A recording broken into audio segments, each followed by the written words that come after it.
Federico García Lorca. El arte de contemplar una vida. Existen personas cuya obra sobrevive a su tiempo. Otras alcanzan un lugar más singular. Continúan despertando preguntas generación tras generación. Federico García Lorca pertenece a ese reducido grupo. Su presencia permanece intacta en los teatros, en las bibliotecas, en la investigación académica y en la memoria cultural de quienes siguen encontrando en sus palabras una forma de comprender la condición humana. Cada época ha sentido la necesidad de volver a él. La filología ha estudiado con extraordinaria profundidad sus manuscritos. La historia ha reconstruido con rigor el contexto en el que desarrolló su vida.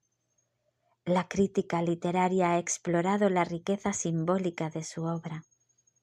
La mirada sistémica, por su parte, dirige la atención hacia las relaciones, los vínculos y los contextos en los que una existencia toma forma, observando cómo la familia, la cultura, el tiempo histórico y las dinámicas de pertenencia configuran un campo de experiencia sin convertirlo en una explicación cerrada.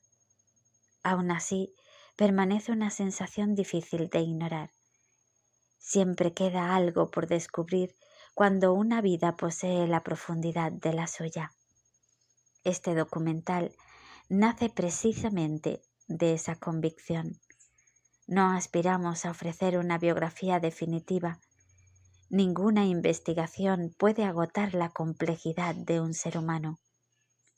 Nuestro propósito consiste en recorrer los acontecimientos que marcaron la vida de Federico García Lorca, apoyándonos en la documentación conservada y en el trabajo de quienes han dedicado décadas a estudiarlo. Cartas, fotografías, archivos, testimonios familiares, memorias y estudios especializados constituirán el suelo firme sobre el que avanzaremos. Junto a esta investigación incorporaremos una segunda forma de observación que nos acompañará, basada en contemplar los hechos documentados desde una perspectiva fenomenológica y sistémica, atendiendo a las relaciones, al contexto y a los vínculos que atraviesan toda existencia humana. Esa mirada no sustituye el trabajo de la historia, dialoga con él y abre nuevas posibilidades de comprensión. Existe una pregunta esencial. ¿Quién era Federico antes de convertirse en Federico García Lorca? Responderla exige retroceder mucho más allá de la publicación de sus libros o del estreno de sus obras. La respuesta comienza en una familia, en una tierra fértil atravesada por la luz de Andalucía en el sur de España, en unas generaciones que transmitieron formas de vivir, de trabajar, de amar, de educar y de comprender el mundo. Ninguna persona llega a la vida al margen de esa historia compartida. Con frecuencia contemplamos a las grandes figuras cuando su talento ya ha florecido. Resulta mucho menos habitual detener la mirada en el entramado humano que sostuvo sus primeros años. Allí aparecen quienes ocuparon un lugar decisivo en su infancia, el paisaje que alimentó su sensibilidad, la música que llenó su hogar, las conversaciones cotidianas, las ausencias, las alegrías y las transformaciones de una España que también estaba cambiando. Nuestro recorrido se detendrá en todos esos lugares. Nos acercaremos a la genealogía de los García y de los Lorca. Seguiremos el rastro de generaciones anteriores. Conoceremos la casa donde nació su sensibilidad. Exploraremos las relaciones familiares y las amistades que marcaron su trayectoria. Acompañaremos el nacimiento de cada obra dentro del momento vital en que fue creada, y reconstruiremos con el máximo rigor posible los acontecimientos que condujeron a su trágico final. Durante ese camino aparecerán preguntas que la historia por sí sola no siempre formula. ¿Qué revela una fotografía familiar cuando se observa con atención? ¿Qué significado adquiere una carta leída junto al momento histórico en que fue escrita? ¿Qué comprensión nace cuando una biografía se contempla como una red de relaciones y no únicamente como la suma de acontecimientos individuales? Esas preguntas no buscan cerrar el sentido de una vida, amplían el horizonte desde el que podemos contemplarla. Si esta forma de acercarnos a la historia, a la literatura y al ser humano aporta valor a tu mirada, te invitamos a formar parte de esta comunidad. Suscribirte al canal, activar las notificaciones y compartir este documental con quienes disfrutan del conocimiento, lo cual nos permite seguir desarrollando investigaciones elaboradas con el tiempo, el cuidado y el rigor que merecen. La historia de Federico García Lorca no empieza con un poema, comienza mucho antes de que alguien pronunciara su nombre. Empieza allí donde toda vida encuentra su primer lugar, en la historia de quienes la precedieron. ¿Qué revela una fotografía familiar cuando se observa con atención? Mucho antes de que el nombre de Federico García Lorca comenzara a formar parte de la literatura universal, existía un paisaje que llevaba siglos modelando la vida de quienes lo habitaban: la Vega de Granada. En Andalucía, el sur de España, no constituye únicamente un espacio geográfico. Durante generaciones fue una forma de entender el mundo. El ritmo de las estaciones marcaba el trabajo, la economía organizaba las relaciones entre las familias, la propiedad de la tierra definía buena parte de la posición social y la vida cotidiana transcurría entre las labores agrícolas, la escuela, la iglesia y la plaza. La naturaleza no era un escenario de fondo, era el lugar donde la existencia adquiría sentido. Quien desee comprender a Federico necesita detener la mirada en ese territorio. Allí encontramos la raíz de muchas imágenes que más tarde recorrerán su poesía y su teatro: la luz, el agua, los árboles, los caminos, los animales. El canto popular y la vida rural pertenecían a la experiencia diaria de miles de personas. Federico crecería respirando ese universo muchísimo antes de convertirlo en materia literaria. La Granada de finales del siglo XIX vivía una realidad llena de contrastes. Convivían familias propietarias con una amplia población jornalera. Las tradiciones conservaban una enorme fuerza al mismo tiempo que comenzaban a abrirse paso nuevas corrientes culturales y educativas.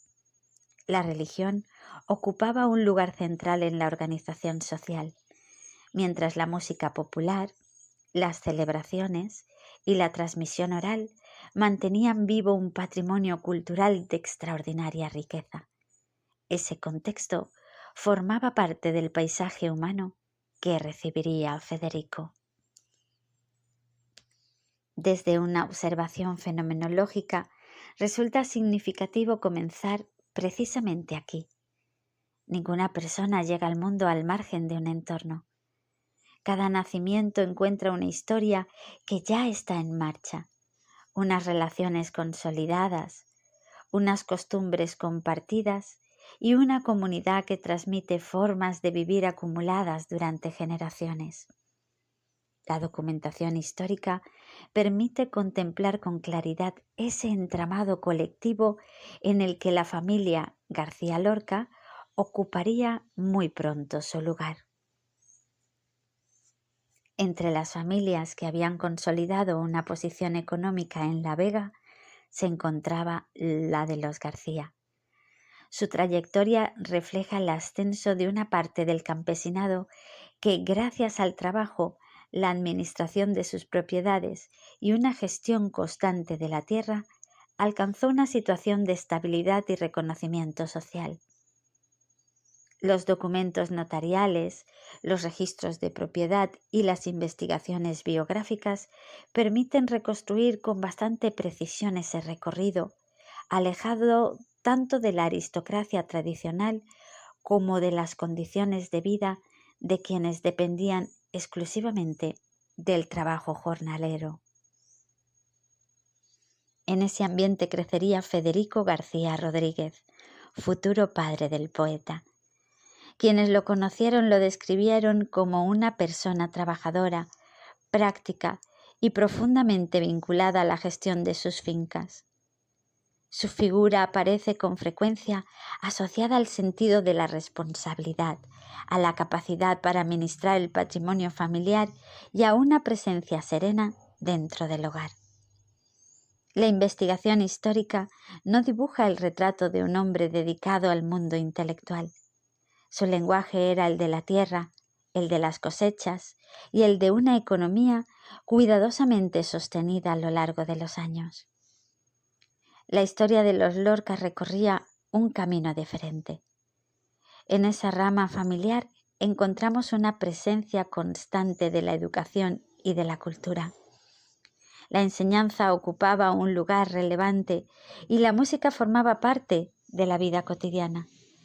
Ese ambiente alcanzaría una expresión especialmente significativa en Vicenta Lorca Romero, maestra de profesión y reconocida por quienes la trataron como una mujer culta, sensible y profundamente interesada por la formación de sus hijos. La unión entre Federico García Rodríguez y Vicenta Lorca Romero reunió dos tradiciones familiares complementarias. Una aportaba la estabilidad económica construida alrededor de la tierra. La otra acercaba el universo de los libros, la educación y la música. Las biografías documentadas muestran que ambos mundos convivieron de manera natural dentro del hogar que formarían pocos años después. Desde la lectura fenomenológica, esta convergencia invita a una reflexión sencilla. Las familias transmiten mucho más que un patrimonio material. También entregan maneras de observar la realidad, formas de nombrar la belleza, hábitos cotidianos, silencios, celebraciones y modos de relacionarse con el conocimiento, con el trabajo y con la vida. Esa observación no pretende explicar el nacimiento de un genio. Únicamente amplía la comprensión del escenario humano en el que una nueva vida está a punto de comenzar. Cuando el siglo XIX se acercaba a su final, aquel paisaje, aquellas dos familias y aquel momento histórico ya compartían un mismo horizonte. Todavía faltaban unos años para el nacimiento de Federico. La historia, sin embargo, ya había empezado. ¿Qué significado adquiere una carta leída junto al momento histórico en que fue escrita? A simple vista la respuesta parece evidente. Una carta conserva unas palabras, una fecha, un destinatario o destinataria y la huella material de quien sostuvo la pluma. Sin embargo, basta con devolver ese documento al tiempo del que procede para descubrir que su significado comienza a expandirse. Las frases permanecen inalterables. Aquello que cambia es el horizonte desde el que la contemplamos. Unas líneas escritas hace más de un siglo nunca dialogan únicamente con quien las redactó. También hablan del mundo que las hizo posibles. En ellas resuenan las circunstancias sociopolíticas de una época, las formas de vida de una comunidad, los vínculos familiares, las preocupaciones cotidianas y el lenguaje compartido por toda una generación. El documento permanece inmóvil. Es el contexto quien vuelve a darle profundidad. Una carta nunca es únicamente un conjunto de palabras. Es también el tiempo desde el que fue escrita. Toda correspondencia nace en un instante irrepetible. Conserva la huella de un contexto histórico, de unas relaciones familiares, de unas circunstancias sociales y de un modo concreto de comprender el mundo. Cuando la historia la separa de ese contexto, permanecen las palabras. Cuando recuperamos el escenario en el que fue escrita, aparecen también las relaciones que la hicieron posible. Algo semejante ocurre con las biografías. Con frecuencia pensamos que una vida comienza el día de un nacimiento. La historia, sin embargo, nos invita a ampliar esa mirada. Antes de que una persona llegue al mundo, ya existe una familia, una tierra, una lengua, unas costumbres, una memoria compartida y un tiempo histórico que la preceden. Ningún ser humano inaugura la historia. Cada nacimiento entra en diálogo con una realidad que ya estaba en movimiento. Desde una perspectiva sistémica, esta observación adquiere una profundidad particular. Una persona no nace aislada de las relaciones que la reciben. Llega a un sistema vivo, compuesto por generaciones que la anteceden y por vínculos que continuarán transformándose a partir de su llegada. El nacimiento de un hijo no añade únicamente un nuevo integrante a la familia, modifica la posición de quienes ya formaban parte de ella. Allí donde hasta ese instante existía una pareja, comienza a existir también una madre y un padre. Quienes eran hijos e hijas se convierten en progenitores. Quienes habían esperado una descendencia reciben a un nieto o a una nieta. El sistema entero encuentra un nuevo equilibrio alrededor de esa presencia recién llegada. Esta observación no pretende explicar la vida de Federico García Lorca, describe una realidad compartida por cualquier familia. Todo nacimiento reorganiza las relaciones que lo rodean. Con esta mirada nos acercamos al 5 de junio de 1898. Aquella mañana, en Fuentevaqueros, un pequeño municipio de la Vega de Granada, nació el primer hijo de Federico García Rodríguez y Vicenta Lorca Romero. El acontecimiento quedó registrado con la precisión que corresponde a un hecho histórico. Los documentos civiles, la partida de bautismo, las investigaciones biográficas y los testimonios conservados permiten reconstruir con notable fidelidad aquel comienzo. También el cielo de ese día puede conocerse con exactitud. Los cálculos astronómicos indican que la luna atravesaba su fase creciente, formando parte del escenario natural de aquella jornada, del mismo modo que la temperatura, la luz que caía sobre los campos o el sonido constante del agua recorriendo las acequias de la Vega. Mientras aquella familia celebraba un nacimiento, España atravesaba uno de los momentos más decisivos de su historia contemporánea. El año 1898 había quedado marcado por la pérdida de las últimas colonias, Cuba, Puerto Rico y Filipinas, tras la guerra con Estados Unidos. El llamado desastre del 98 no representó únicamente un episodio militar o diplomático, supuso una profunda conmoción nacional. Intelectuales, artistas, periodistas y personas dedicadas al pensamiento comenzaron a preguntarse por la identidad de un país que parecía haber perdido las certezas con las que había llegado al final del siglo XIX. Aquellas crisis no se vivían únicamente en los despachos del poder o en las páginas de los periódicos. Se filtraba lentamente en la vida cotidiana, en las conversaciones, en las preocupaciones económicas, en la educación y en la forma de imaginar el futuro.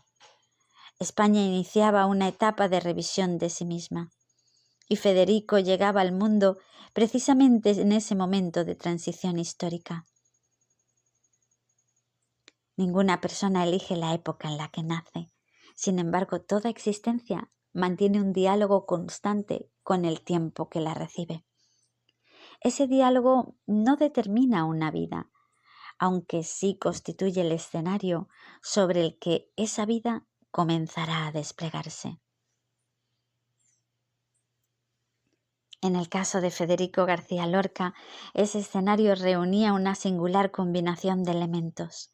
Frente a la incertidumbre que recorría el país, la Vega de Granada mantenía un ritmo profundamente ligado a la tierra. Las estaciones continuaban marcando el trabajo agrícola, el agua seguía organizando los cultivos, las campanas ordenaban el paso de las horas, las fiestas populares, la música, la tradición oral y la religiosidad formaban parte del paisaje cotidiano. Mucho antes de aprender a escribir, aquel niño ya estaba recibiendo un lenguaje, no únicamente el de las palabras, también el de los sonidos, los gestos, los silencios, los rituales familiares y la memoria de una comunidad que llevaba siglos habitando aquella tierra. Todavía nadie podía intuir el lugar que ocuparía en la historia de la literatura. Ni siquiera existía esa pregunta. Lo que aquella casa acogía era algo infinitamente más sencillo y al mismo tiempo más trascendente. Había nacido un hijo. ¿Qué se hace visible cuando una biografía deja de contemplarse como una sucesión de acontecimientos y comienza a observarse como una red de relaciones? Toda biografía puede contarse de muchas maneras. Es posible recorrer una vida siguiendo la cronología de los hechos, enumerando fechas, lugares, encuentros, viajes, publicaciones y acontecimientos relevantes. Esa forma de narrar resulta imprescindible porque permite reconstruir con fidelidad el recorrido histórico de una persona. Sin embargo, existe otra posibilidad. Cuando la atención deja de dirigirse exclusivamente hacia los acontecimientos y comienza a contemplar las relaciones que los rodean. Entonces, la biografía adquiere una profundidad distinta. Los hechos permanecen inalterables. Lo que cambia es la forma de comprenderlos. Una familia deja de ser únicamente un conjunto de nombres unidos por la sangre. Comienza a revelarse como un espacio donde circulan cuidados, responsabilidades, afectos, aprendizajes, silencios y maneras de habitar el mundo que ninguna persona construye completamente por sí sola. El padre deja de ser únicamente una figura biográfica. También ocupa un lugar dentro de una genealogía que lo precede y unas responsabilidades que comparte con quienes forman parte de su tiempo. La madre deja de contemplarse únicamente desde su historia personal y puede que también como el vínculo a través del cual se transmiten formas de sensibilidad, educación, lenguaje y presencia cotidiana. Los hermanos y las hermanas dejan de constituir una simple relación de parentesco para convertirse en las primeras experiencias de convivencia entre iguales, donde se aprende a compartir, a diferenciarse y a encontrar un lugar propio. La casa deja entonces de ser un edificio. Se convierte en el primer paisaje de las relaciones humanas. Cada habitación guarda una forma de vivir.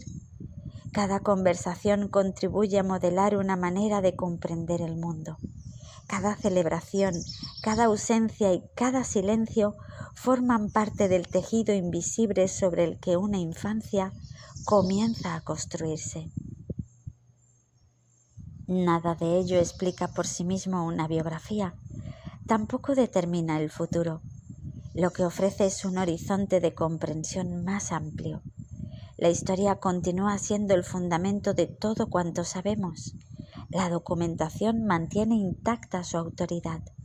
La diferencia consiste en que los hechos dejan de aparecer como piezas aisladas y comienzan a relacionarse entre sí.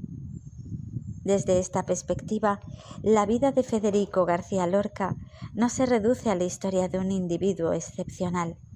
También puede contemplarse como el encuentro entre una familia, una tierra, una cultura, una época y una sensibilidad extraordinariamente receptiva. La singularidad permanece intacta. Lo que modifica es la amplitud de la mirada, porque una vida nunca acontece al margen de las relaciones que la sostienen. Y comprender esas relaciones no disminuye el misterio de una existencia, lo hace todavía más profundo. La infancia de Federico García Lorca transcurre dentro de un sistema familiar complejo, en torno a una casa que funciona como núcleo de relaciones, jerarquías y hábitos cotidianos. Cada persona que forma parte de ese espacio ocupa un lugar específico dentro de una estructura que combina economía, afectos, trabajo y vida cultural. En el centro de ese sistema se encuentra el padre, vinculado a la administración de las tierras en la Vega de Granada, conforme habíamos comentado, y responsable de la estabilidad material del hogar y de la organización económica que sostiene la vida familiar. Su presencia introduce una lógica de orden, continuidad y responsabilidad dentro del funcionamiento cotidiano de la casa. La madre representa otro eje fundamental de su sistema. Su formación como maestra y su relación con la música introducen una dimensión educativa y cultural que atraviesa la vida doméstica. La enseñanza, la sensibilidad musical y la atención al desarrollo de los hijos forman parte de su papel dentro del hogar, configurando un entorno donde la formación intelectual convive con la vida cotidiana.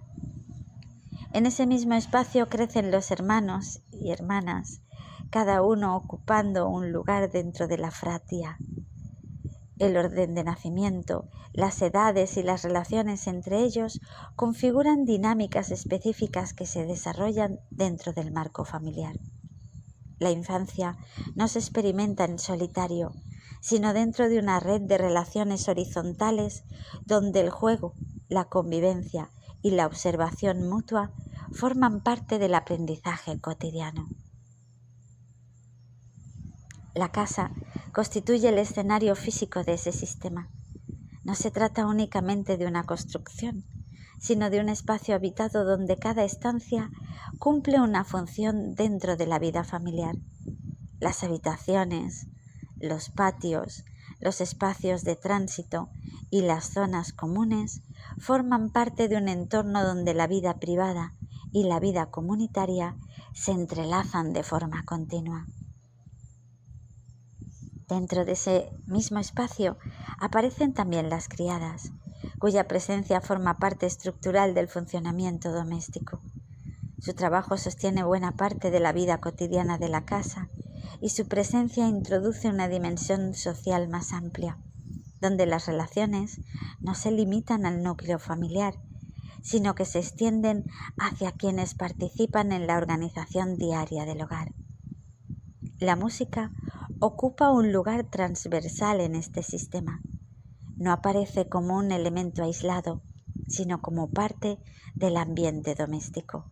La formación de la madre, la práctica del piano y la presencia constante de expresiones musicales convierten el sonido en una forma habitual de relación con el tiempo y con la vida cotidiana. La música organiza momentos, acompaña rutinas y forma parte del clima emocional del hogar. La religión, presente en la vida social de la época, también atraviesa el sistema familiar. Las prácticas religiosas, las celebraciones y el calendario ritual forman parte del entorno cultural en el que la familia se desarrolla. No se presenta como un elemento separado, sino como una dimensión integrada en la vida cotidiana de la comunidad y del hogar. Desde una perspectiva fenomenológica, este conjunto de elementos no actúa de forma aislada. Cada quien influye en las demás personas y configura un campo de relaciones en constante movimiento. La familia no puede entenderse como la suma de sus partes, sino como un sistema vivo donde cada presencia modifica el equilibrio general. En ese sistema crece Federico. Su infancia no se desarrolla al margen de estas estructuras, sino dentro de ellas. La casa, la familia, los vínculos, la música, el trabajo y la vida religiosa forman el entorno en el que su experiencia cotidiana se va configurando. Desde una mirada sistémica, este tipo de organización no determina una trayectoria individual, aunque sí establece un campo de posibilidades relacionales. La manera en que una persona percibe el mundo se construye en diálogo constante con el sistema en el que crece, sin que ello implique relaciones causales directas ni explicaciones reductoras. La infancia, entendida desde esta perspectiva, no es un espacio cerrado sobre sí mismo, sino un territorio relacional donde múltiples influencias conviven simultáneamente. La casa no es únicamente un lugar físico, sino el centro de un entramado de relaciones que estructuran la vida diaria. En este punto del recorrido, el sistema familiar de Federico ya está completamente configurado. Los roles están definidos, los espacios ocupados, las relaciones establecidas y el entorno cultural plenamente integrado en la vida cotidiana. El siguiente movimiento se dirige hacia la forma en que ese sistema comienza a ser percibido desde dentro. En determinados momentos de una biografía, la historia deja de avanzar como una sucesión de hechos y comienza a manifestarse como una forma de percepción. No existe un punto exacto donde pueda afirmarse que una mirada comienza. Sin embargo, la documentación, los testimonios y los contextos permiten reconstruir el entorno en el que esa mirada se forma. ¿Por qué aquel niño mira el mundo de esa manera? En la infancia de Federico García Lorca, el sistema familiar ya se encuentra plenamente constituido. La casa funciona como núcleo de relaciones estables. La vida cotidiana se organiza en torno a la tierra, la música, la educación y la religión. Y la Vega de Granada actúa como una extensión natural de ese universo doméstico. Dentro de ese entorno, la percepción no se desarrolla en aislamiento. Se construye en relación con lo que rodea a la persona desde los primeros años de vida. La música, presente de forma constante en el hogar, introduce una estructura temporal que organiza la escucha y la atención. El ritmo, la repetición y la variación forman parte del ambiente cotidiano sin necesidad de convertirse en actividad extraordinaria. La música no irrumpe en la vida doméstica, la acompaña. La relación con la naturaleza constituye otro eje fundamental de esa experiencia. La Vega no aparece únicamente como paisaje, sino como espacio vivido. Los ciclos agrícolas, los cambios de estación y la presencia constante del trabajo en la tierra forman parte del entorno en que la infancia se despliega.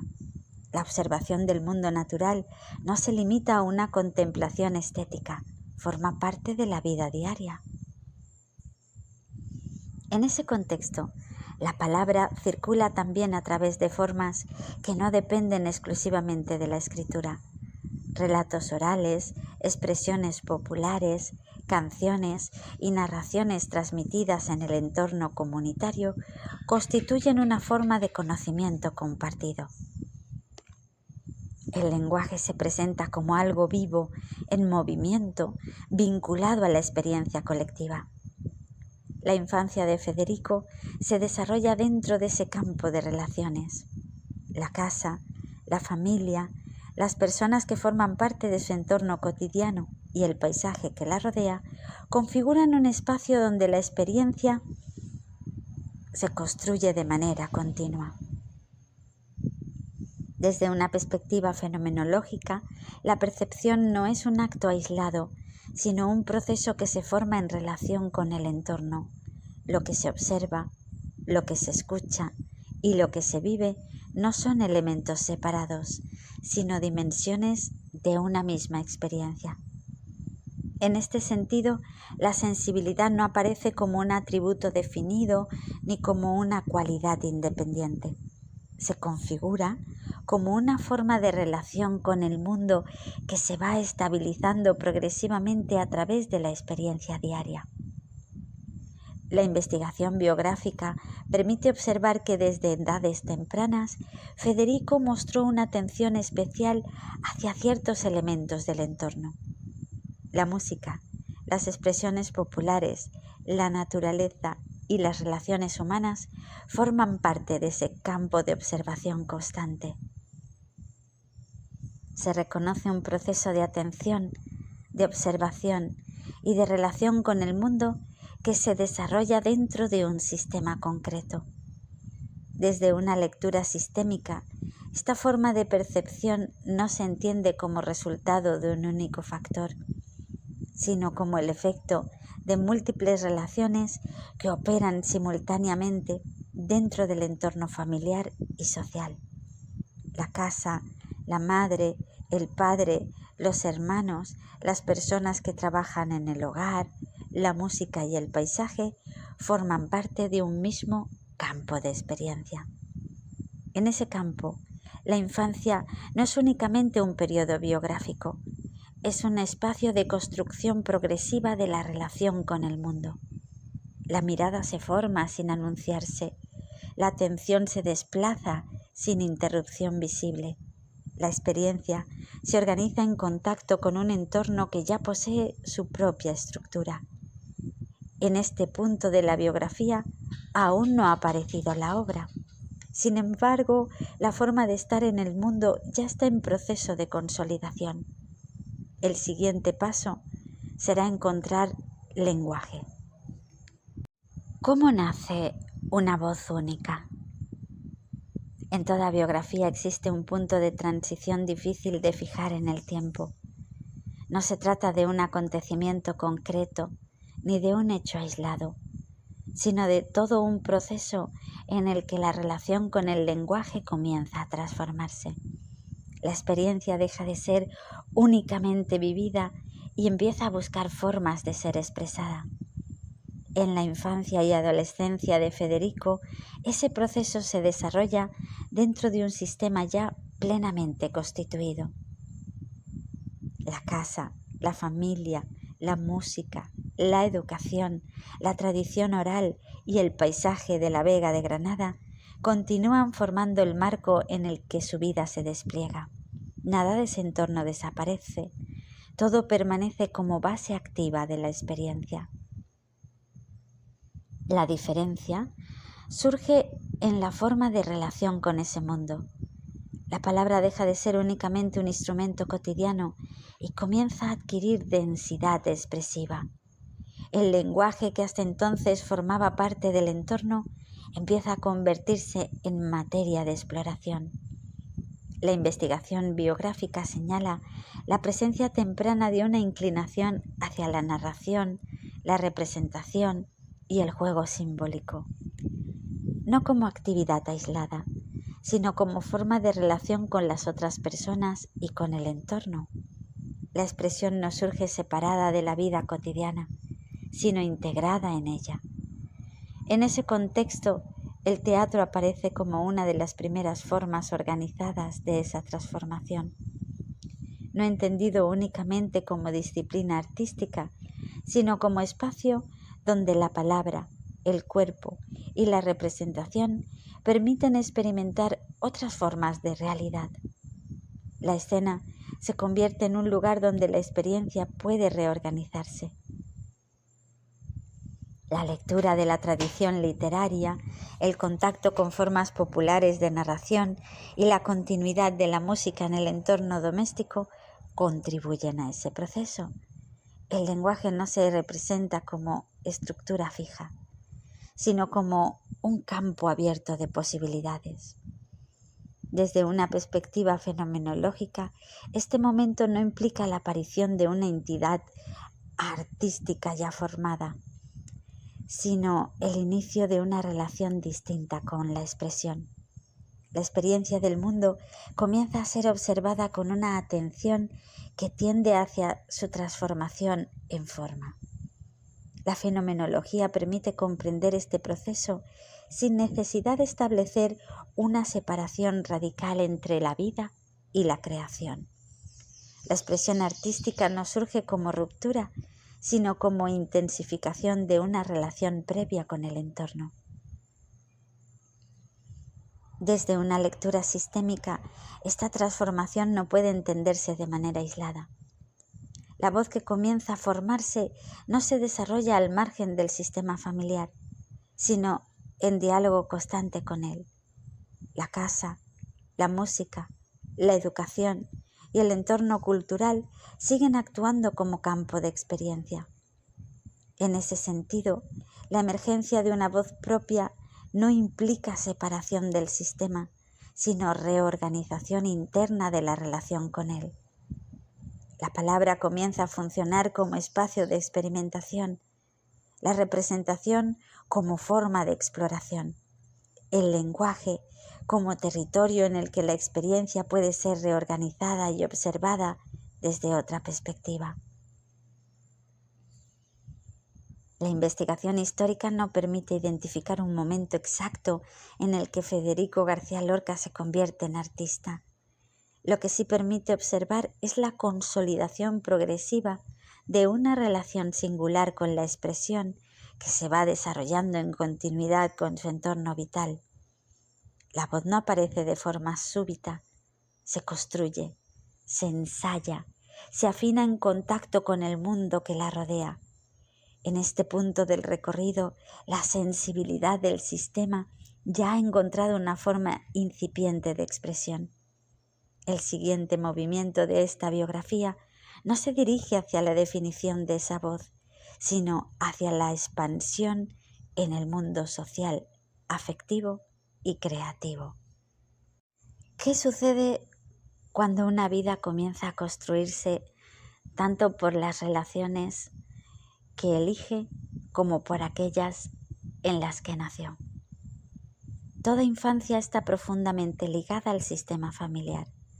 La vida adulta amplía ese horizonte. Sin abandonar el lugar del que procede, cada persona comienza a participar en nuevas redes de pertenencia, donde la identidad continúa transformándose. Aparecen amistades, proyectos compartidos, personas que despiertan admiración, vínculos afectivos, desacuerdos, pérdidas y encuentros capaces de modificar el rumbo de una existencia. La familia deja de ser el único espacio de referencia y pasa a convivir con otros sistemas igualmente significativos. En la vida de Federico García Lorca, ese proceso resulta especialmente visible. Granada había modelado sus primeros años. Allí, como hemos visto, aprendió el lenguaje de la tierra, la música popular, la religiosidad, el paisaje y la fuerza de la tradición oral. Sin embargo, la inquietud intelectual que comenzaba a manifestarse necesitaba un horizonte más amplio. Ese horizonte apareció en Madrid. En 1919, con poco más de 20 años, Federico ingresó en la residencia de estudiantes. Aquella institución no era únicamente una residencia universitaria, constituía uno de los espacios intelectuales más innovadores de la Europa de su tiempo. Bajo la influencia de la institución libre de enseñanza, reunía a jóvenes procedentes de distintos lugares de España que compartían una convicción profunda. El conocimiento crecía cuando disciplinas diferentes aprendían a dialogar entre sí.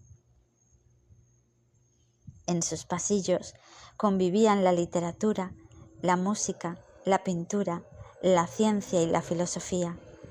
Las conferencias reunían algunas de las figuras más relevantes del pensamiento europeo: Albert Einstein, Marie Curie, Paul Valéry, Igor Stravinsky o Le Corbusier pasaron por aquel espacio durante esos años. La residencia no ofrecía únicamente alojamiento, ofrecía una forma distinta de comprender la cultura. Federico llegó a ese ambiente llevando consigo la riqueza de la Vega de Granada. No necesitó abandonar sus raíces para incorporarse a un nuevo mundo. Las llevó consigo. Esa continuidad constituye una observación especialmente interesante cuando contemplamos su biografía desde las relaciones. La pertenencia no exige renunciar al origen. Las personas amplían su mundo incorporando nuevos vínculos sin dejar de formar parte de la historia que las precede. Las distintas pertenencias pueden convivir cuando entran o encuentran un lugar dentro de una misma trayectoria vital. Muy pronto comenzaron a surgir amistades que marcarían para siempre la historia cultural del siglo XX. Entre ellas destacó un joven pintor llegado desde Figueres, Salvador Dalí. Los testimonios conservados, la correspondencia entre ambos y las investigaciones desarrolladas muestran una relación de extraordinaria intensidad intelectual y afectiva. Compartían largas conversaciones sobre pintura, literatura, música, filosofía y las nuevas corrientes artísticas que recorrían Europa. Ambos reconocían en el otro una sensibilidad poco frecuente y una capacidad creadora que desbordaba los límites habituales de su tiempo. Cada uno encontraba un interlocutor capaz de comprender preguntas que difícilmente podían formularse en otros espacios. Las grandes amistades poseen esa cualidad. No consisten únicamente en compartir tiempo. Permiten que una persona descubra aspectos de sí misma que permanecían todavía sin desarrollar. Junto a ellos apareció otra figura decisiva, Luis Buñuel.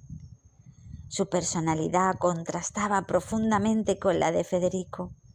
Allí donde Lorca se expresaba con una enorme calidez humana y una sensibilidad abierta hacia quienes lo rodeaban, Buñuel mostraba un temperamento más provocador, racional y combativo.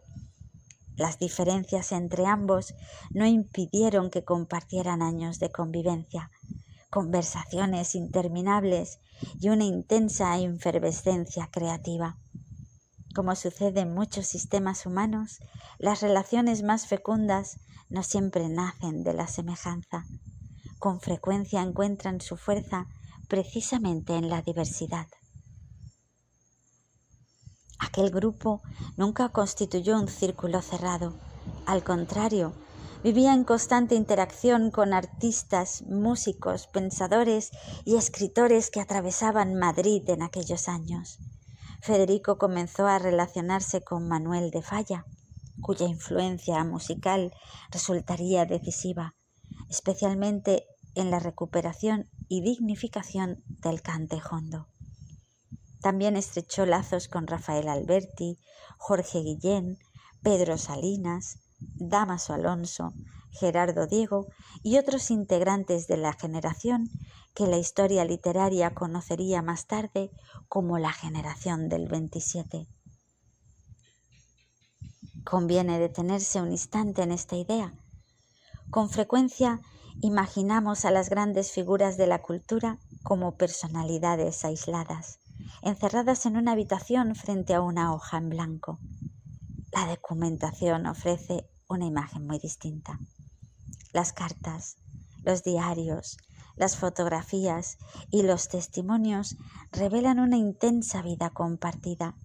Existían tertulias, paseos, viajes, representaciones teatrales, conciertos, lecturas colectivas y conversaciones que se prolongaban hasta bien entrada la noche. Las obras nacían de una creatividad profundamente personal, aunque esa creatividad se desarrollaba dentro de una comunidad intelectual extraordinariamente viva. Cuando observamos esa realidad desde una perspectiva relacional, aparece una comprensión diferente del proceso creador. La inspiración deja de parecer un fenómeno solitario, comienza a relevarse como un diálogo constante entre la experiencia individual y el mundo compartido. Ninguna conversación escribía los versos de Federico, ninguna amistad componía sus metáforas. La creación pertenecía únicamente a él. Sin embargo, el campo humano en el que esa creación encontraba alimento estaba formado por una red compleja de encuentros, afinidades, discrepancias, admiraciones recíprocas y desafíos intelectuales que ampliaban continuamente su mirada. En ese entramado relacional, Federico ocupaba un lugar muy particular. Los recuerdos de quienes lo conocieron coinciden con notable frecuencia en describir a una persona extraordinariamente generosa, capaz de crear un ambiente de alegría allá donde se encontraba. Poseía un talento poco común para contar historias, improvisar escenas, tocar el piano, recitar poemas y convertir cualquier reunión en una experiencia compartida. Su capacidad para escuchar, su cercanía y un sentido del humor profundamente andaluz hacían que muchas personas recordaran su presencia mucho más allá de sus éxitos literarios. La pertenencia no se construye únicamente a través del reconocimiento, también nace de la capacidad de generar comunidad. Federico parecía comprender intuitivamente que el arte no terminaba en los libros o en los escenarios. También podía suceder alrededor de una mesa, en una conversación, en una canción improvisada o en la amistad. Quizá por esa razón, quienes escribieron sobre él después de su muerte no recordaban únicamente al poeta, recordaban ante todo a la persona, y esa diferencia resulta esencial. Porque antes de convertirse en una figura universal, Federico fue alguien que supo crear vínculos profundamente humanos. Es precisamente en esos vínculos donde comenzará a aparecer otra dimensión de su vida, inseparable del contexto histórico en el que le tocó vivir, el descubrimiento del amor y la experiencia de una afectividad que en la España de las primeras décadas del siglo XX debía abrirse paso entre el silencio, la discreción y unas normas sociales que condicionaban profundamente la posibilidad de mostrarse tal como uno era. Comprender la vida afectiva de Federico exige realizar un ejercicio de honestidad histórica. El mundo en el que él vivió no era el nuestro. Las primeras décadas del siglo XX estaban profundamente condicionadas por una moral social y religiosa que establecía con claridad qué formas de amar eran consideradas legítimas y cuáles quedaban relegadas al silencio, al rechazo o a la condena pública. En la España de aquellos años, la homosexualidad no constituía únicamente una cuestión íntima. Podía afectar al prestigio social, a las relaciones familiares, a la reputación profesional e incluso a la propia seguridad e integridad personal. La presión no procedía de un único ámbito. La tradición cultural, la influencia de la Iglesia, las normas sociales y una determinada concepción de la masculinidad configuraban un escenario donde expresar abiertamente el amor entre dos hombres resultaba extraordinariamente difícil. Ese era el contexto que rodeaba a Federico García Lorca. La investigación histórica coincide hoy en considerar que Federico era homosexual. Esta afirmación no procede de una interpretación contemporánea de su obra, sino del conjunto de su correspondencia, de numerosos testimonios de personas que forman y formaron parte de su entorno y de las investigaciones desarrolladas durante décadas por especialistas. Lo que continúa requiriendo prudencia es la reconstrucción concreta de algunas de sus relaciones afectivas. En todas ellas, ninguna ha despertado tanto interés como la que mantuvo con Salvador Dalí. La amistad entre ambos se encuentra ampliamente documentada. Compartieron años decisivos en la residencia de estudiantes, intercambiaron una correspondencia de enorme intensidad intelectual y desarrollaron una admiración mutua que dejó una profunda huella en las respectivas trayectorias creativas. Buena parte de la historiografía sostiene que Federico se enamoró profundamente de Dalí.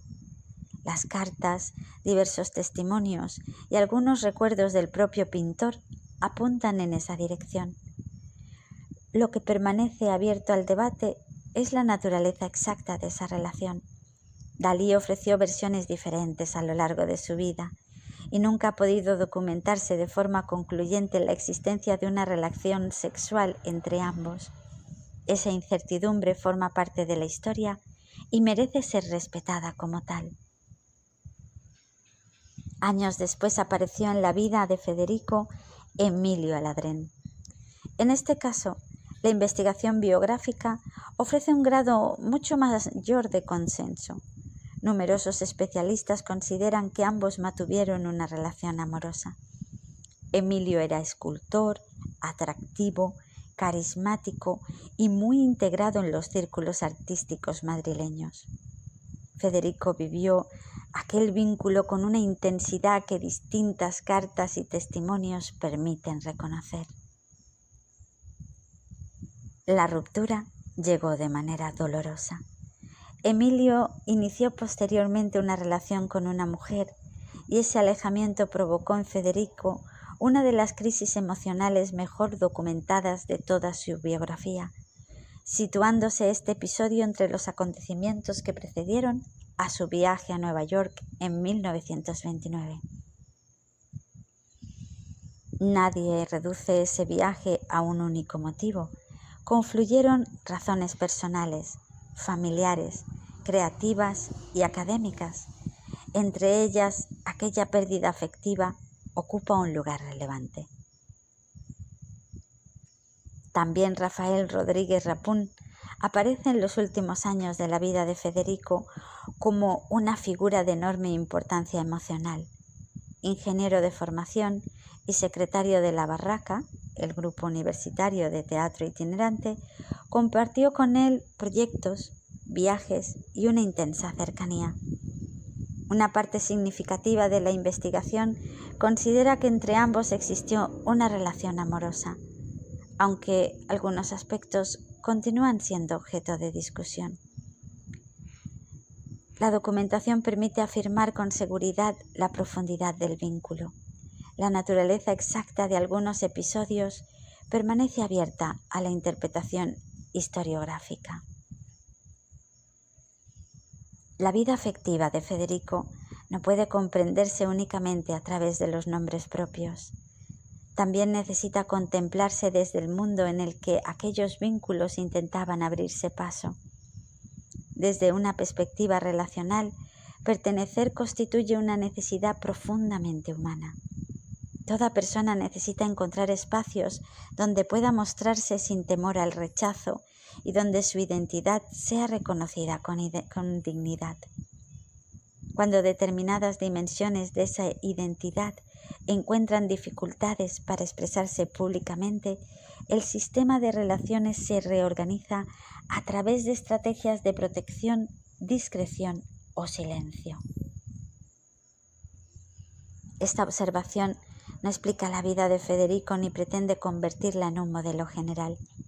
Invita únicamente a contemplar cómo el contexto histórico condiciona las posibilidades de relación de cualquier ser humano.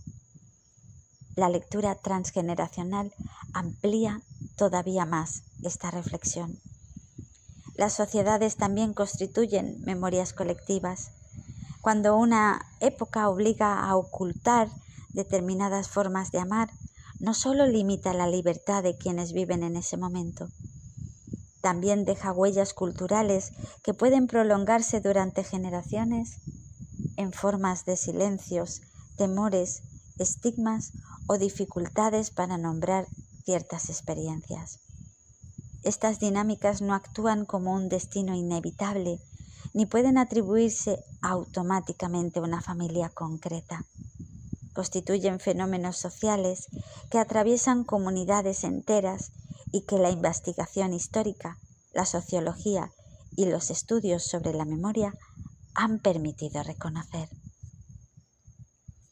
La vida de Federico García Lorca nos invita a observar ese contexto con enorme respeto, no para reducir su obra a su orientación sexual, ni para explicar su creatividad mediante su biografía, tampoco para convertir el sufrimiento en el origen exclusivo de su literatura. Su legado es muchísimo más amplio, aunque comprender el mundo en el que amó permite comprender también el enorme valor que adquirían en aquella época la amistad, la lealtad y aquellos espacios donde una persona podía sentirse plenamente reconocida. Porque toda creación nace de una vida y toda vida necesita, antes que cualquier otra cosa, un lugar al que poder pertenecer. Hay vidas en las que los acontecimientos no se suceden de forma lineal, sino que se acumulan como capas de experiencia que van ampliando la complejidad de quien las vive. En los últimos años de Federico García Lorca, esa acumulación adquiere una intensidad especialmente visible. El mundo que había comenzado a construirse en la residencia de estudiantes entre amistades, debates intelectuales y descubrimientos artísticos empieza a expandirse hacia otros territorios. El viaje deja de ser una excepción y se convierte en una forma de conocimiento.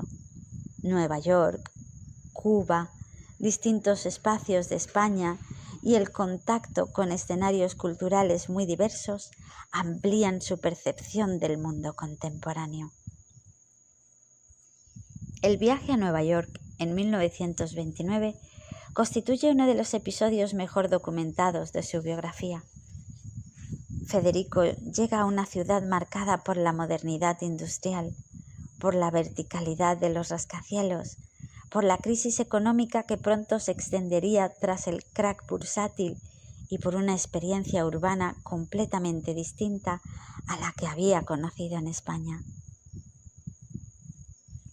De aquel periodo surge una de sus obras más intensas y complejas, Poeta en Nueva York, donde la experiencia de la ciudad se transforma en un lenguaje poético, sin necesidad de equivalencias directas entre biografía y literatura.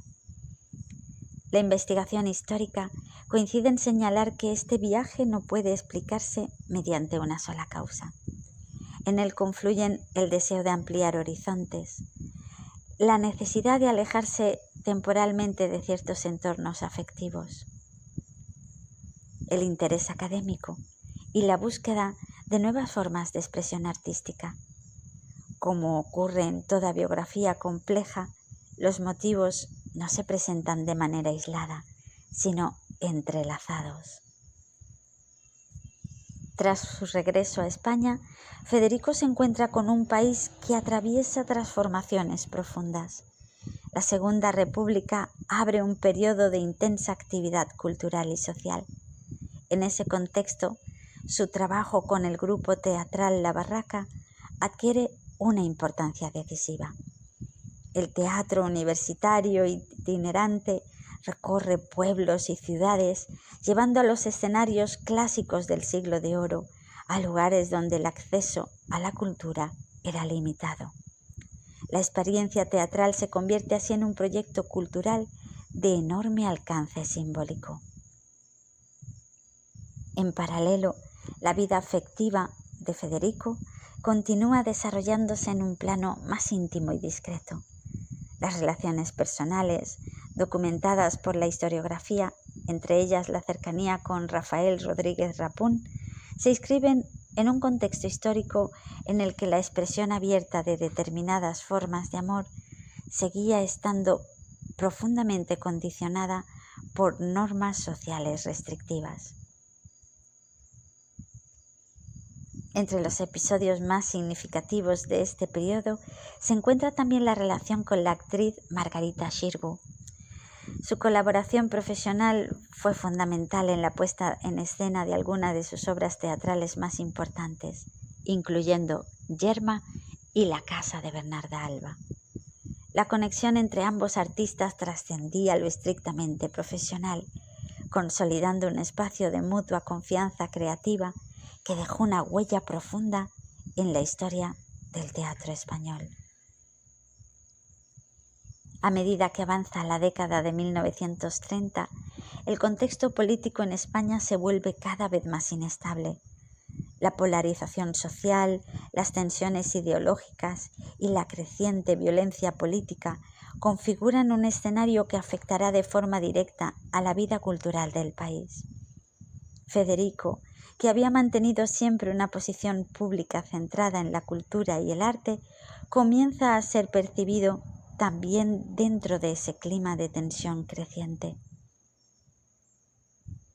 En los estudios biográficos se recoge igualmente la existencia de proyectos de viaje y posibles estancias en otros países, entre ellos México, donde su obra era ampliamente valorada y donde había sido invitado en distintas ocasiones. Estos planes, documentados en correspondencia y testimonios, nunca llegaron a materializarse.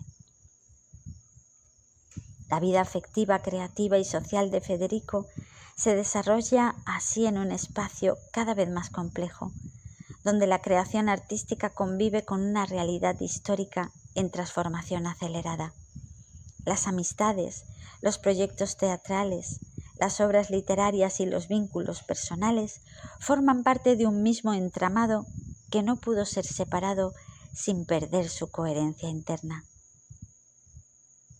Desde una perspectiva relacional, este periodo muestra con claridad cómo una biografía no avanza únicamente por decisiones individuales. También lo hace a través de las relaciones, los contextos históricos y las redes de pertenencia que se reorganizan con el tiempo. Cada vínculo, cada ruptura y cada desplazamiento modifica el campo en el que una persona construye su identidad. La lectura transgeneracional en este punto permite observar algo que excede el caso individual. Las sociedades atraviesan momentos en los que la tensión política, cultural y emocional se intensifica hasta alcanzar niveles críticos. En esos contextos, la experiencia personal no desaparece, aunque sí queda profundamente atravesada por dinámicas colectivas que afectan a múltiples generaciones.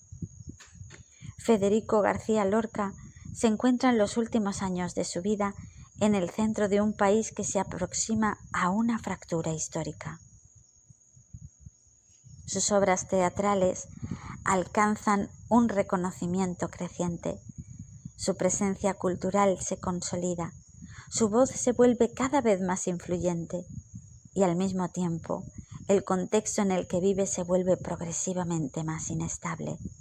El recorrido de esta biografía se aproxima así a su último umbral, un umbral en el que la historia y la vida personal comienzan a converger de forma irreversible. La obra no aparece como un acto aislado de creación, se despliega como una forma de continuidad del sistema vital en el que Federico García Lorca se ha desarrollado. Cada texto, cada estructura teatral, cada poema emerge dentro de un campo de relaciones ya existente, donde la experiencia personal, la memoria cultural y el entorno histórico se entrelazan sin posibilidad de separación estricta. Desde una lectura relacional, la creación no surge en el vacío.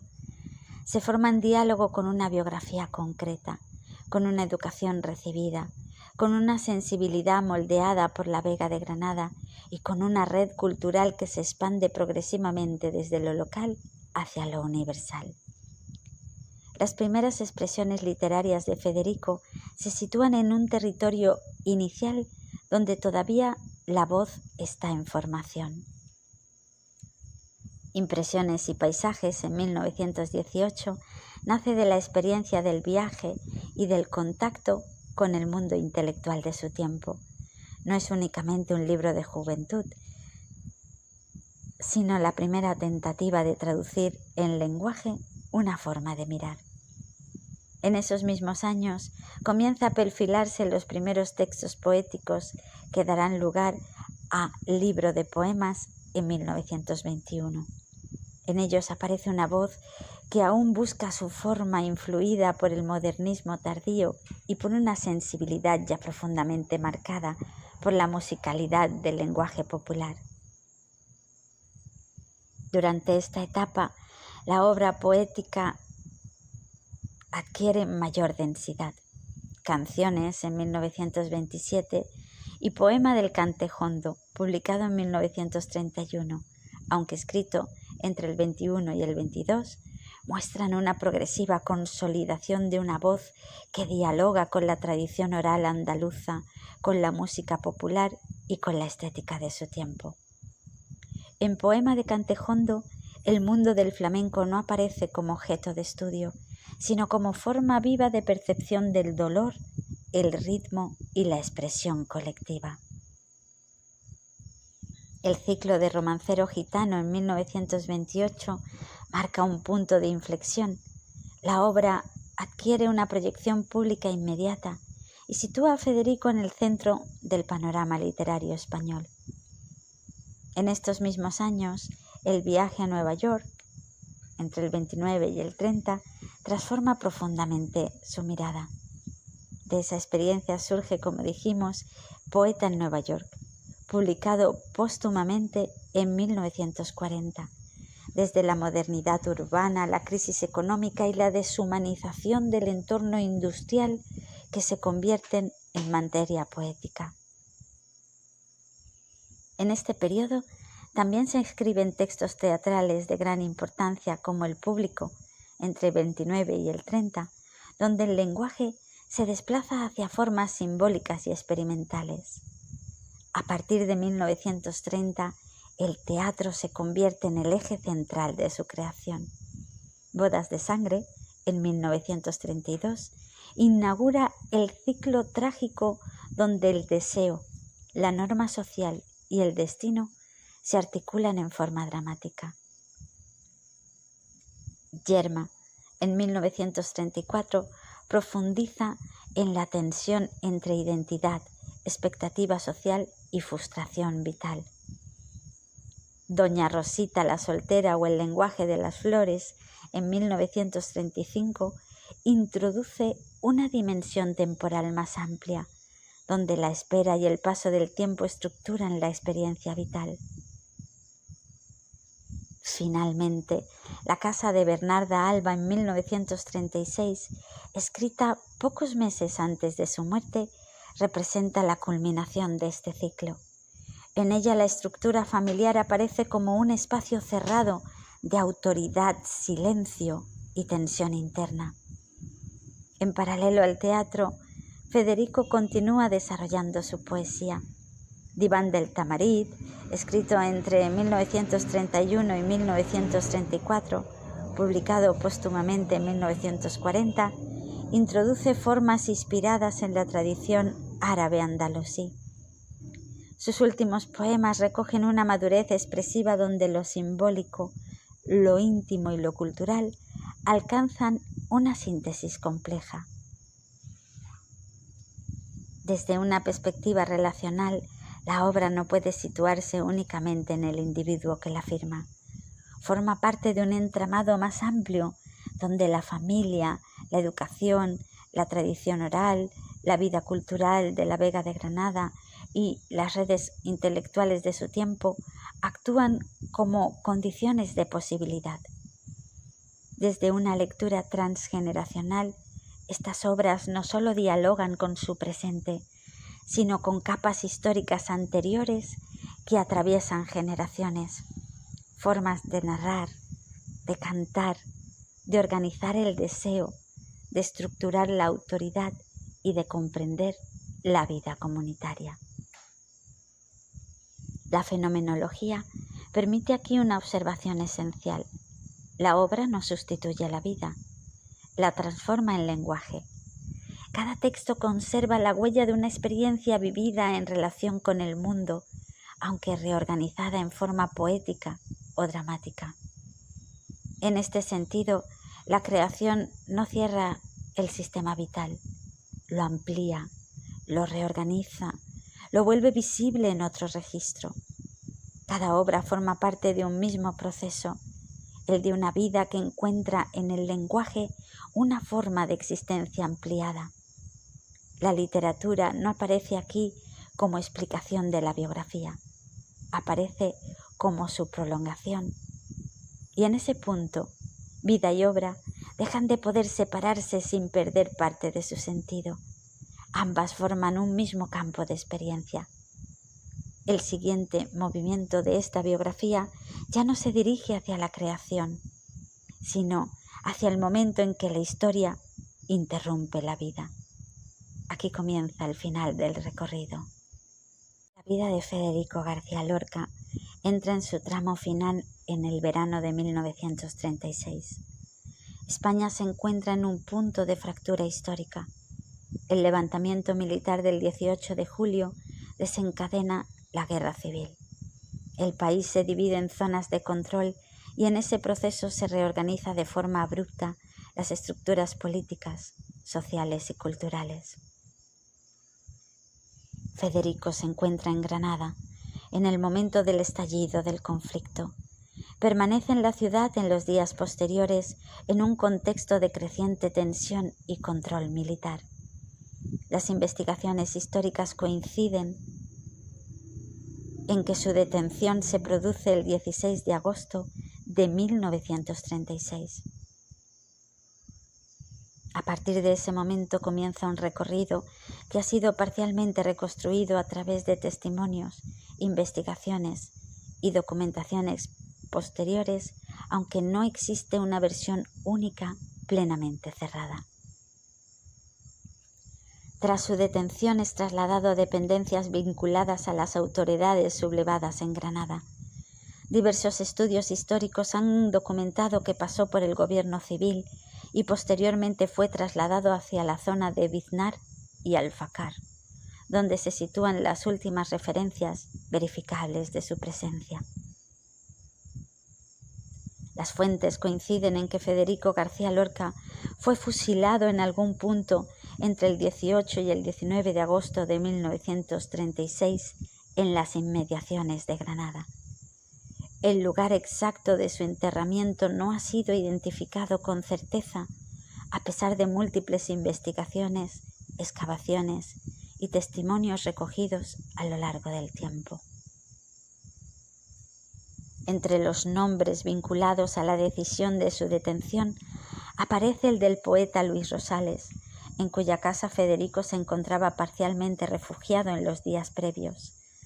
La investigación histórica ha subrayado que Rosales no tuvo participación en la orden de detención ni en los acontecimientos posteriores, y su figura ha sido objeto de interpretaciones erróneas en determinados relatos posteriores.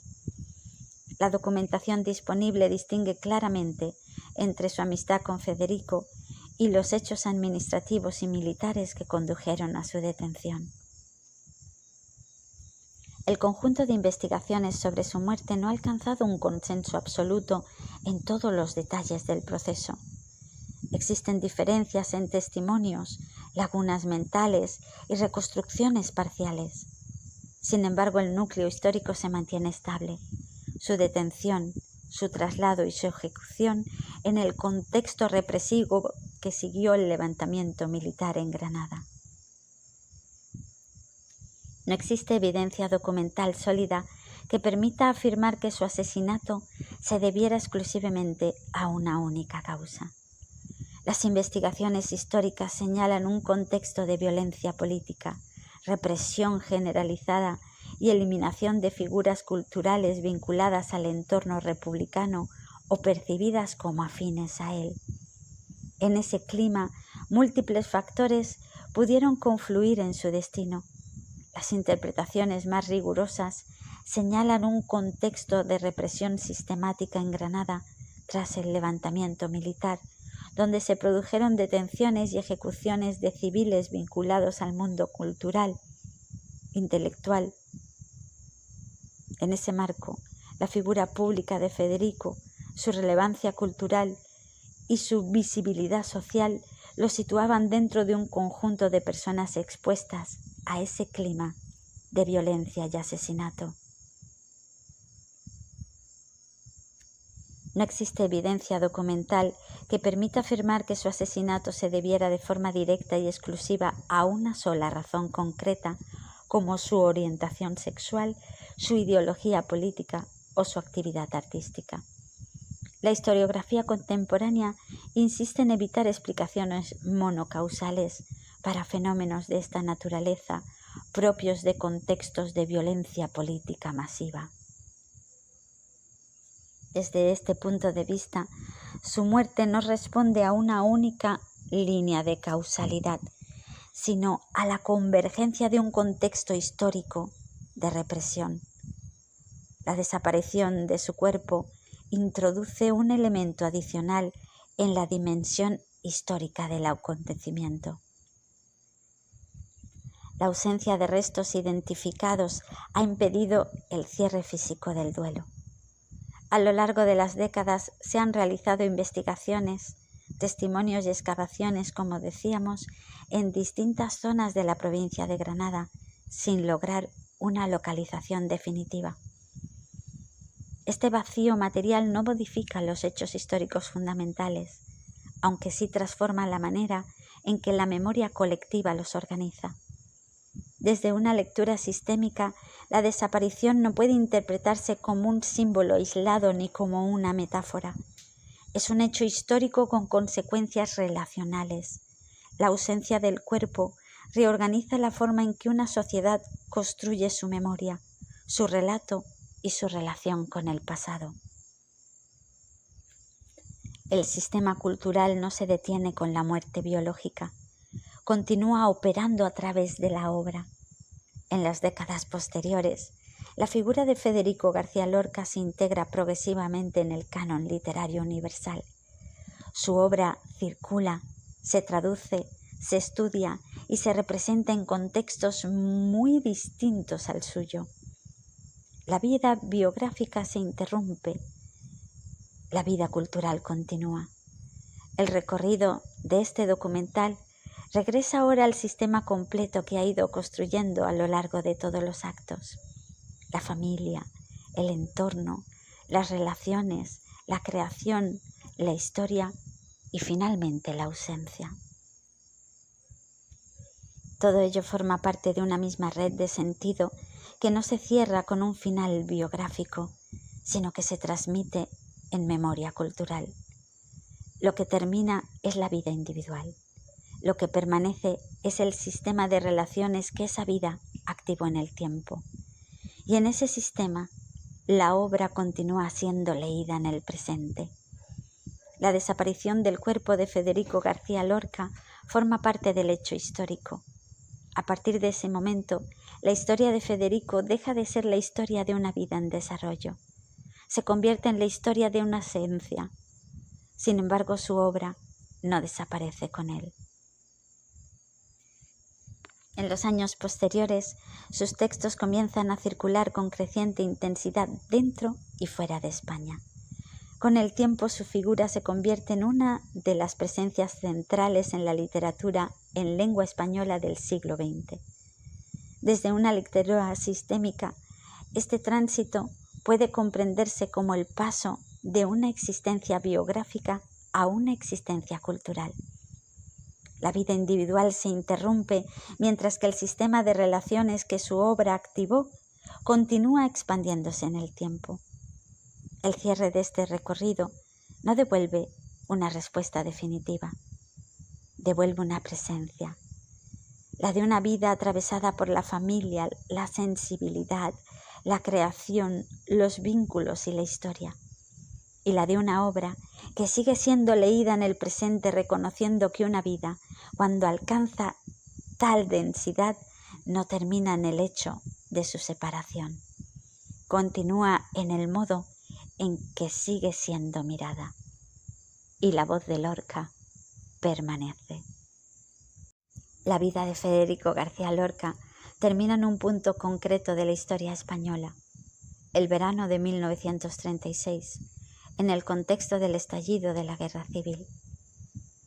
Tras su detención, Federico García Lorca no volvió a aparecer con vida. Su cuerpo no ha sido localizado ni identificado de forma concluyente.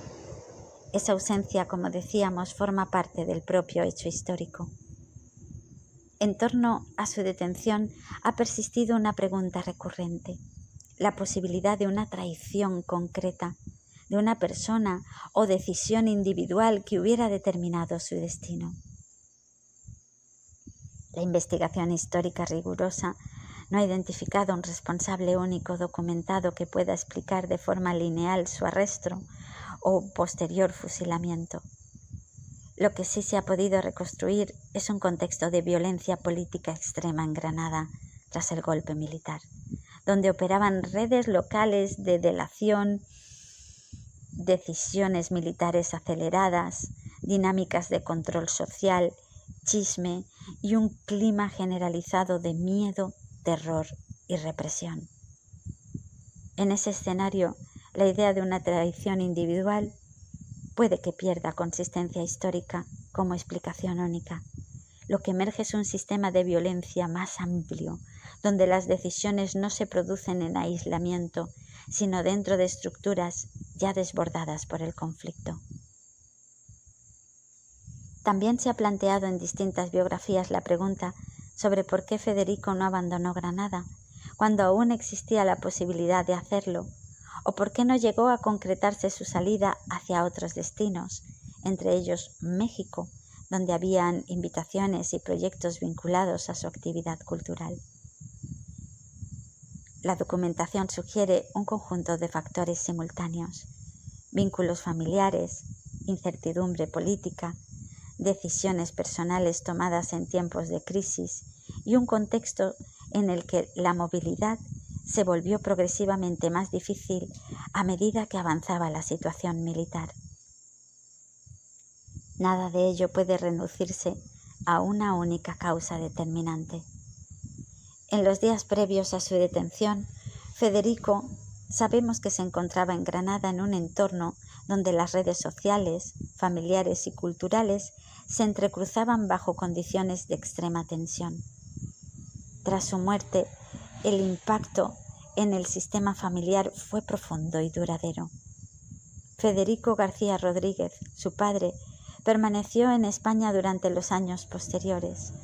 La familia no se fragmenta únicamente por la pérdida biográfica, sino por la reorganización interna que toda ausencia irreversible produce en un sistema relacional.